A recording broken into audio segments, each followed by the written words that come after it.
parents are sitting there. And nobody's really talking yet because you all just sort of sat down and you're just sort of like, oh, how was your day? And they're like, oh, how was your day? And nobody ever says anything meaningful. But, you're there. And, just stick with me for a moment. So is Hank Hill. And he's sitting across from you, and he's not a normal part of your family. You've got your real dad, and then you've got your Hank Hill dad, which everyone has, sort of like a secondary addition to the father complex. And he's sitting there, and occasionally he'll make eye contact with you, but he won't really. Most of the time, he just keeps his shirt tucked in and looks at the candles in the middle of the table, looks at the wax melting down the stem of the candlestick, and your father is there as well, and he's looking at the candles also, and suddenly, Hank Hill looks up. He's had a prophetic vision. That's right. He's a prophet. Hank Hill prophet. It's good. He's so smart. He's so talented. And you look at him and you go, Hank Hill. Mr. Hill, if you will. Can I call you Mr. Hill? No, Hank? Hank is fine? Alright, cool. Mr. Hill. What do you see? And Hank Hill looks up from the candles, and in his eyes are tiny flames. And he stares at you. He looks you straight in the eye and he says, Bobby! And it was a good idea.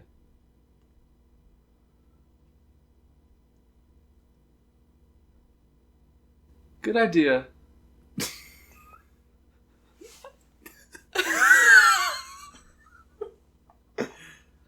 Good idea? Yeah, good idea. Good idea is a brain trust your brain can trust. It's a comedy podcast where we find creative, actionable solutions to your real life problems. I'm Aiden Kinsella. I'm Bradley Berklich, and this is Good Idea. Hello. Hi, what's up? Well, that was, without a doubt, one of the top 11 weirdest intros we've ever done. Yeah, I think so. Yeah. I have only a very sort of passing notion of who Hank Hill is and what he does. I have zero notion of who Hank Hill is. I know that he's on a Cartoon Network television program called, what was that? You don't. Family Matters? Isn't that a... I don't know. But I do like his aesthetic. Honestly. If I know people in real life who wear that. But only for Decades Day. Like a white shirt tucked into blue jeans with a belt and like hair slicked back. Now, like Aiden Kinsella did when it was Decades Day. Why do you remember what I wore last year on Decades Day? Because you stressed it so much. You were like, I'm going to be from the 1950s. I'm the 1950s boy. And I was like, okay. And he's like, I'll describe my outfit to you again. I was so proud of myself. I worked really hard on it, okay? You had a white shirt and jeans on, dude. Uh-huh. You looked like Hank Hill. So much hair gel in my hair. It was disgusting. All right. Well, do we want to start off with an actual prompt? Do we? I don't know. We haven't done our 15-minute long intro yet. Our 15... Yeah, that's a good question. Every once in a while, we do one that's a little too long. A little too long. No, hit me with a prompt. Right. Or I guess I would technically pick the prompt, but it sounds like you had one in mind. So. I don't, but I can do one. Yeah, do it. All right. So this one's pretty open-ended, and I think it's the best out of all these ones that we have here. And it's make the dentist more fun. You want me to make the dentist more fun? Yeah. First of all, I think you need more sort of tooth-related memorabilia, like little teeth with like smiley faces on them, to really personify the teeth. So I, as a little kid, know that it's safe to be here. I know. All right, I like that. That sounds pretty good. Those make me feel safe. The smiley face teeth. Okay. I think we need more of them. There's nothing unsettling about a tooth with teeth. Okay, so now hear me out. Also in the lobby, along with all those teeth that make the children feel good, they do make the kids feel really good. An enormous drill.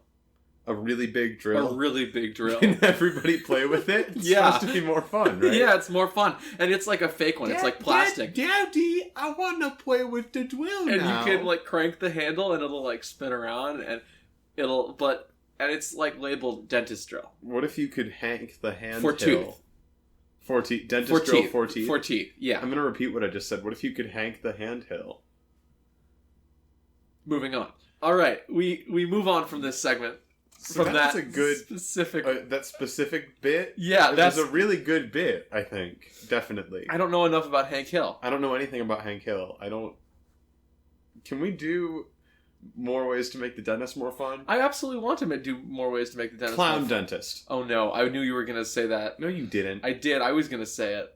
Oh no. Yeah, but I didn't because it's bad? Yeah, it freaks me out actually a little bit. It's not necessarily bad in the sense we're thinking of it, but it's bad. It's bad. Like, can you imagine Mr. Bumpo the Clown?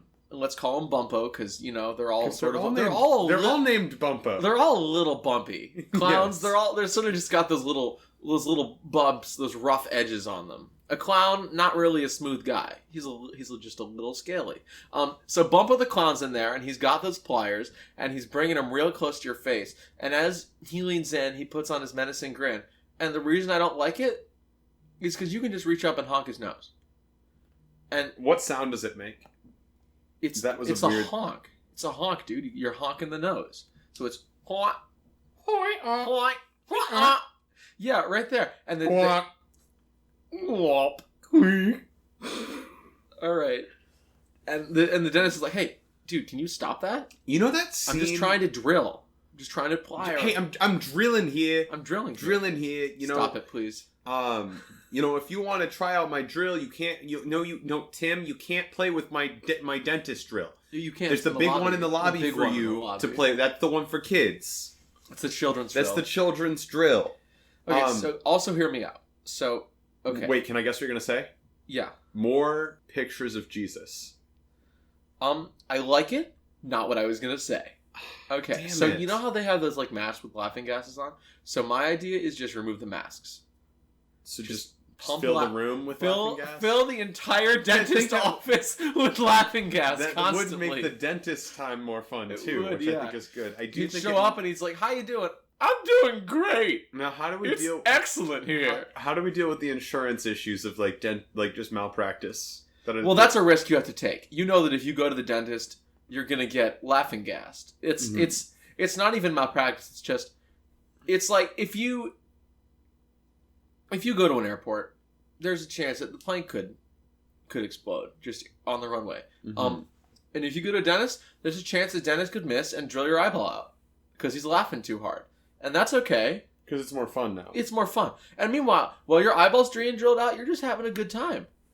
You wouldn't even care. I don't think you would notice. Yeah, I think you'd be like, "Wow, my vision got a little bit worse." Dude, this is a great dentist's office. I would go. I mean, I think we might have a problem with homeless people who just sort of sit in here and inhale the laughing gas all day. Could we get Mm-hmm. all dentists to be named Dennis? Because I think that would be sort of a fun thing. I think that would make my dentist experience more fun. Because then I would go in and be like, "What's up, Dennis?" And he's like, that's Dr. Dentist to you. I had a dentist appointment. Oh, really? What's your dentist name? Dennis. That's really close to the... Sorry, did you just say dentist? No, I said Dennis. Dentist. No, yes. His name is Dennis. And I went there and... Sorry, that's really close to the occupation dentist. Yes, that's probably why he became a dentist. God. I was a kid and my mom was like... Just to be real quick, yeah. that was an office bit. No, it's the dentist's name is Crentist in Crentist in the office? Yes, in the office.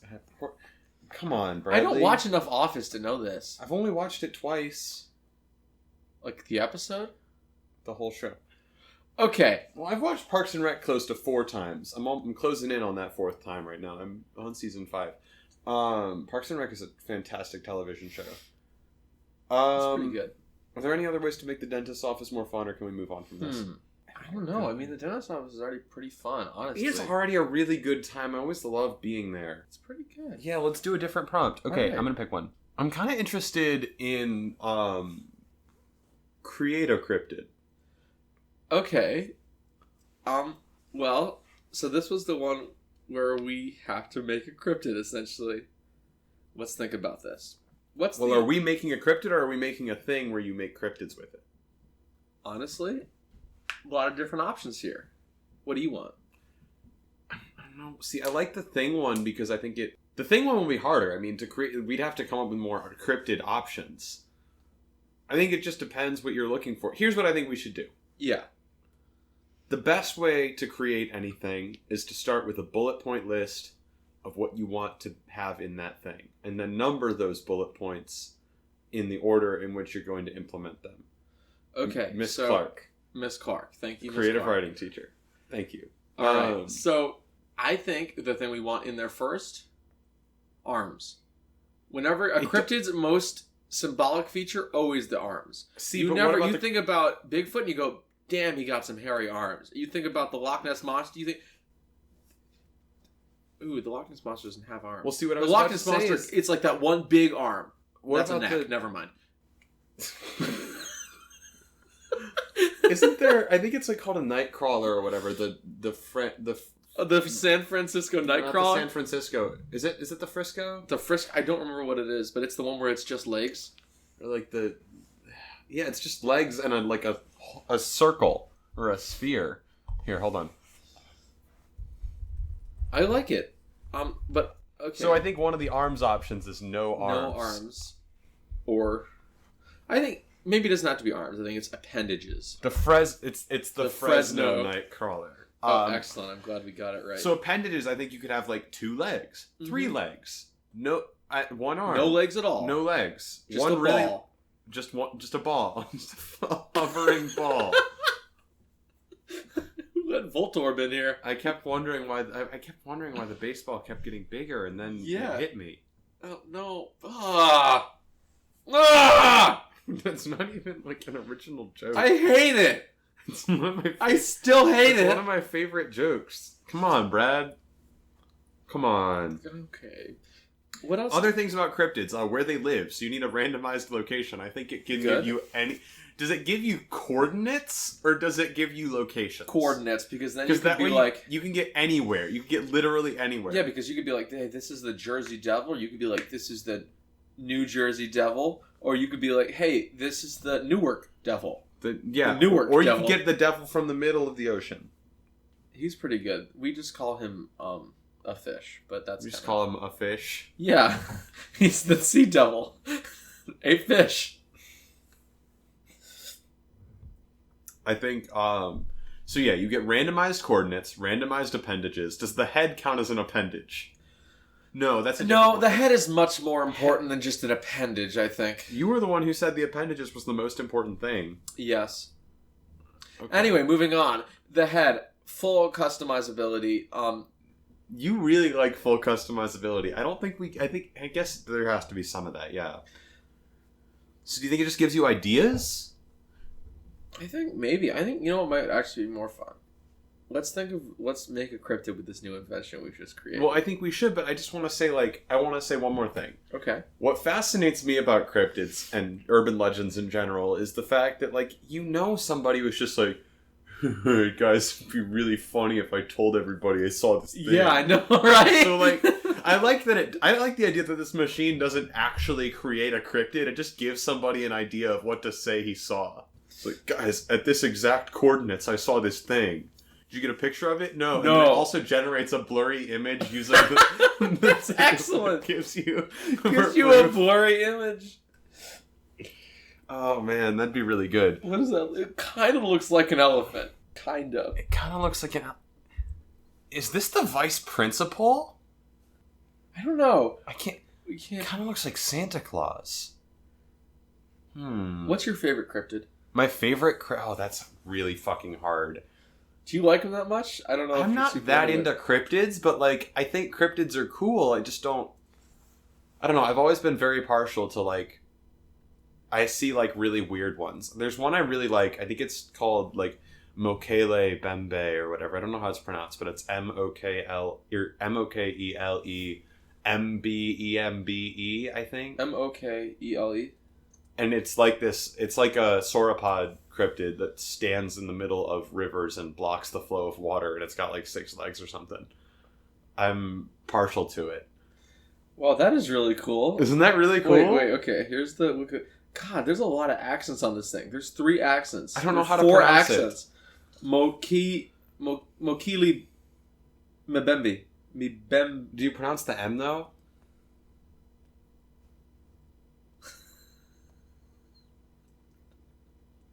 What?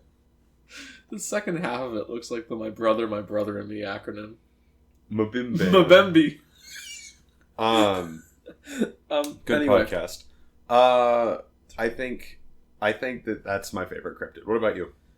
Well, I'm kind of interested in this now. Does it just literally just stand in the river? Yep. As far as I know. Okay, so a bunch of people just have seen it. Like, they sent a 32-man expedition to Africa from the Smithsonian to see the thing. African guides found large, unexplained tracks along the bank of a river and a swamp, and the team heard many mysterious roars. Oh, wow, I love this. It's really cool, right? It derailed a locomotive. Is it real? Like, is this actually an animal we just don't know? Bradley, I don't know. I was looking for sauropodic, I was looking for water-based cryptids because I was doing a couple years ago, my friend Dimitri and I were making essentially a 7th gen Pokedex before Pokemon Sun and Moon came out. Did you get close? Did you make that? One of the Pokemon we made was literally had the same name spelled differently in the new generation. We had a Pokemon named Zarina that was just spelled differently than the one they ended up releasing, but because we just made all of our starters based on like dinosaurs, and I was looking for a cryptid that would be water based that on also dinosaur based for.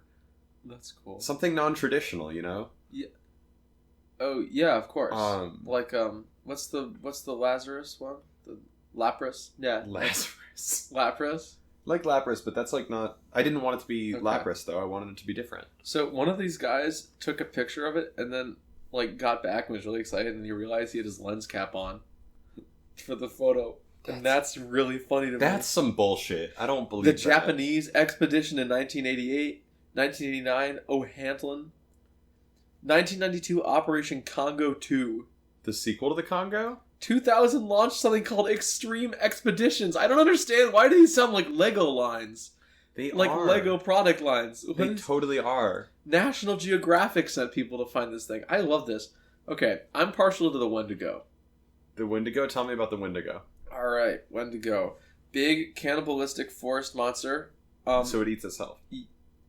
No, that would be auto-cannibalistic forest monster. It eats other Wendigos? Oh, good point.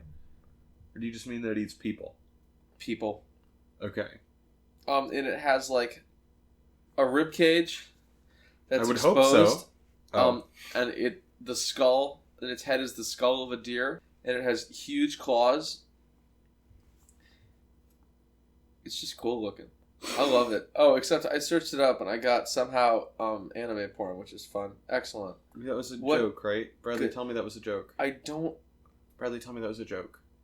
It's not. Is there... I feel like there's a Dungeons and Dragons monster that's kind of based on the Wendigo. I think there is. I have like a Wendigo in one of my new...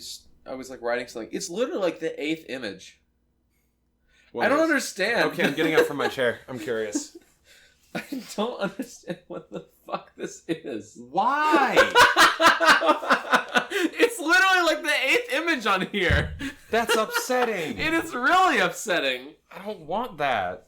Okay, can we do a different idea or actually make a cryptid using this idea? Yes, I love make a cryptid. Let's make a cryptid. First of all, do you think there's like a random coordinates generator I can pull up? I'm sure there is. Or we can just pick one. I can yell at 32, 50, 53, 76. Random.org, geographic coordinates. All right. Pick coordinates. Pretty off the coast of Africa. Google says, sorry, we have no imagery here. Sorry, I'm going to use my, the tap instead of the click because the click was very loud. So yeah, this is off the coast of, Chile and Peru. And it looks like it's by something. It's latitude negative 22.59095, longitude negative 87.68277, distortion 1.17. I think that's just the setting. That's the setting. That's never mind. I don't get it. Yeah. So yeah, this is... We're at like 120% magnification. Do we want to do one just like in the middle of the ocean? I don't think so. Let's do a continent. I'll see if I can find one. And then we can theme it around the things there. No, this is in the North Atlantic Ocean. This is just in the middle of the water again.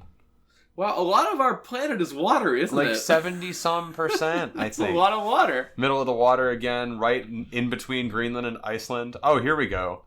This one is in the water, but it's like literally right off it's in the Baltic Sea, right off the coast of Estonia, next to Finland. I don't know anything about Estonia or Finland or the Baltic Sea. Yeah, I don't... Is that kind of near Croatia? It's in the Gulf of Finland is where it is. Gulf of Finland. I didn't even know that was I guess they would have to. It's right by, Rakvere, Estonia. I don't know if I'm pronouncing that right. Gulf of Finland. Yeah, I mean, it looks like I don't know if this is a freshwater area or saltwater area or Saltwater. Saltwater? It's part of the ocean. I think it can be an oceanic cryptid. It can be it hangs out on the beaches too sometimes. Sounds pretty good. Okay, so it's 59 latitude 59.742522 and longitude however you pronounce that 26.0646. Distortion 3.94. All right. So since this is aquatic or at least amphibious, I would say amphibious. Amphibious. Yeah, let's definitely. think of what's a random number of like limbs? No, let's make something. Okay, so it's amphibious. Let's make something unique. So we're not going to do Loch Ness Monster. We're not going to do giant eel. What if we did a Loch Ness Monster that was half giant eel? I like it. Not our style. No? Okay. No. I think it should have 12 heads. So like. Wow, that's a lot of heads. All right. Well, I'm just saying. I think that it would be good if it could like eat 12 times as much stuff. Well, that it has one stomach. Okay. I think it would be good if it could eat just like 12 times as fast. Okay, sounds good. Maybe that's its strength. Is just like it just eats It eats very really little, fast. really fast. Okay, so like say its stomach has room for one person. And they're like, hey, it's like normally if you stumble upon a cryptid in the woods, it's like halfway through eating someone. This one, you'll never see it eat someone. You'll never see because it'll be like that quick. They'll be like, hey, we sent out this fisherman to go fishing in the Baltic Sea. Question. Yeah. Is it just 12 heads connected at a stomach by 12 esophagi? And then it floats through the air. I think it has 12 necks. I don't think it floats through the air. I think it sort of like rolls around on land. It just flops around. Yeah. It's not like a snake. There's no order to it. And in the water, does it like swim around like a squid? Yeah, with all the heads going backwards. Horrifying. There's it just connects to a perfectly sort of smooth ball. Down there. Is it a perfect sphere? It is a perfect sphere, and there's one rectum, and that's it. No. It has to have one. No, it does. Consider this. Okay. A smaller, I don't want it coming back out. A smaller 13th head. I love it! Oh, man. That's its defense mechanism. We hate Daryl. We just give all the stuff, but it's also the leader. It's because also the rest of the stuff propels it. So it's like, you get to lead, but you have to spit out the remains. It's a trade-off. This is the ancient parable. Do they take turns? It's those who do not want power should have it. I agree. I don't want to spit that. You should get that position. Now the rest of them just I don't know if these two things are exactly congruent. Pretty sure. Let's do one more idea. This is a very good cryptid. No, I want to explore this more. All right, whatever. Okay, you have more? No, I don't. But I just more. like the idea of I like it a lot. I don't have any more. How is it discovered? Okay, because you never catch it eating anything. So how was it discovered? A fisherman accidentally found it. Well, one day he caught it snoozing in one of the caves, in one of the coves. Yeah, he was a cryptid hunter, and he went looking for it, and he snapped a picture, and it was really blurry, and we're pretty sure it's just 10 tube socks caught around a watermelon, but it could also be this thing. It's 12 tube socks caught around a watermelon and one really small tube sock. Baby sock. And one baby's sock. Is it really small? Is it really tiny? I think, yeah. But the ball is really big. No, I know. I just want it to be the size of a watermelon, because you can condense human pretty far. So it has some sort of like compression system. Yeah. It's horrible. And the expulsion, like the power, the force. Yeah, right? That would be a great defense mechanism. Okay. We're going to do this, and this is going to be a semi-serious idea, but we can still get fun with it, is ways to solve awkward social problems. And this is like... Run away. What? Run away? Run away. If there's a window, preferably jump away. Okay. Out. Shut down. Cover your ears. This one works really well for me when I'm experiencing sensory overload of sorts. Okay, shutting down is a little bit of an over-exaggeration, but just shut that off. Just, don't listen to them anymore. Block out those haters. So I was talking about more that thing where, like, you're approaching somebody from a long way away down a hallway. And like, you don't know when to talk to you them. do know them, but, like, you're not... It's, like, that kind of, like, know that, like, you know them from, like, class, and, like, you've had a couple good conversations, but you don't know them, and, like, you don't know if they'll wave, you don't know if you'll wave, and the hallway is totally empty. Okay. And you're just like, should I wave? Should I, like, when do you answers? acknowledge them? Because I'm good at this. I think we do a serious... You can do a serious one, and I can do a facetious one. I've got two. Okay, give me two. What mood are you in? And I'll give you that one first. You ask them that? No, do you want to talk to them or do you not want to talk to them? Which one do you want? You don't care. You just don't want it to be awkward. You just don't want it to be awkward? Yeah. Then say hi when you get there. Just say hi when you How get far within... away? I mean, like, if you're close enough that you don't have to yell to talk to them. Just, like, wave and say hi. Give them a smile. People love it when you smile at them. If you don't want to talk to them... Can I get the approximate footage? The distance between? I think the entire... Two trains are approaching along the same track from Chicago and New York. If they're both going... I made that joke at D&D last night. All right. The approximate footage, I mean... the third recording they used that they scrapped for the last scene in Avatar: The Last Airbender, the movie, was some good footage that I think is the approximate footage.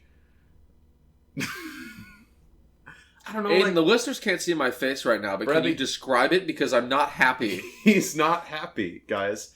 How far away are you from me right now? Like, probably 10 feet? Not even. No, there's no way this is 10 feet. This is like 5 feet. It's close to 10 feet. It's not 5 feet. This is too close. It should be like, I don't know. It could be anywhere between... We'll figure it out. I would say however far away that pole is the furthest away you want to address anybody. Oh, that's a load-bearing stripper pole. Yeah, well, that's what I use it for, but it's for really heavy strippers. Yeah. The best kind. Okay, so we've got yours, and then... Wait, I never answered what you do if you don't want to talk to them, which is... I'm assuming there's literature on the wall that you could read, or, like, literally anything else you could look at. That's why we have phones. So just pretend you don't notice them, I guess. But that one's a long game. You gotta notice them way earlier and start distracting yourself way earlier. My idea is that, school mandates everyone wears masks. So, like, it's like a masquerade ball? Kind of. Constant. Except they're, like, cool. Like, either they're all the same mask or they're all individual masks. And that way... Schools should never promote individualism. Everyone should be exactly the same as everyone else. That's why we never see anyone in our school with dyed hair at all. Yeah, no dyed hair, no weed shirts. No weed. There's one boy with just tiny marijuanas on his shirt, and I love him. I love him so much as he prances through the hallways, and the deans give him all the bad looks, and you're like, you do you, kid. You're probably not going to do super great in life if you own a tiny marijuana shirt and you wear it to school. But other than that, you do you. Now, what if he becomes a weed dealer? Arguably, I'd say that's the worst outcome for that. A legal practicer? Or legal are you talking about legal? Oh, legally? Yeah. Oh, he'll probably make bank. That's cool. Yeah, that's what I'm saying. Okay, that's neat. Well, when I hear weed dealer, I think of a drug dealer. Like an illegal one. And that's not great. Weed's not a drug. It's nature, man. Freedom can't exist if nature is illegal. Am I I hate right? those people.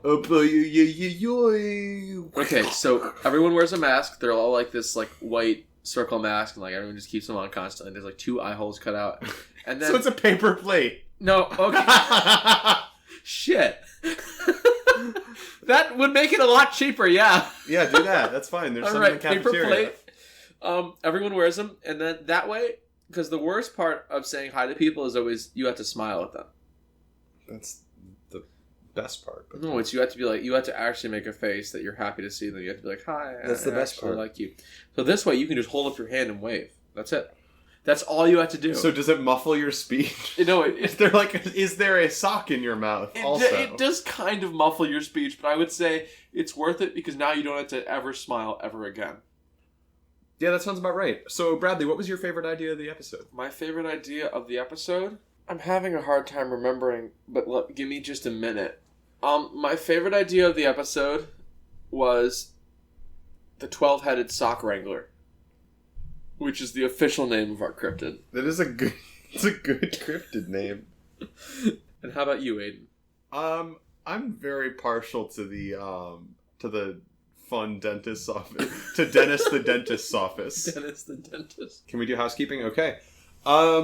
First of all, we crazy appreciate you listening. Like, it's kind of really sweet. So thank you for that. We really hope you enjoyed the episode. We hope you always enjoy the episode. If you did enjoy the episode, go on iTunes and like give us a rating and a review and a subscription, mayhaps. If you want to become part of that Good Idea conversation, submit prompts, talk to other fans of Good Idea, go on Facebook. Our group is Good Idea Podcast. On Twitter and Tumblr, we are at Good Idea Cast. On Good Idea Podcast contact us on Gmail if you want to send us prompts there. Oh boy. All right. Contact us on Gmail if you want. Contact us on Gmail at goodideapodcast@gmail.com if you want to say hi or send us prompts or whatever. Just talk. I don't know.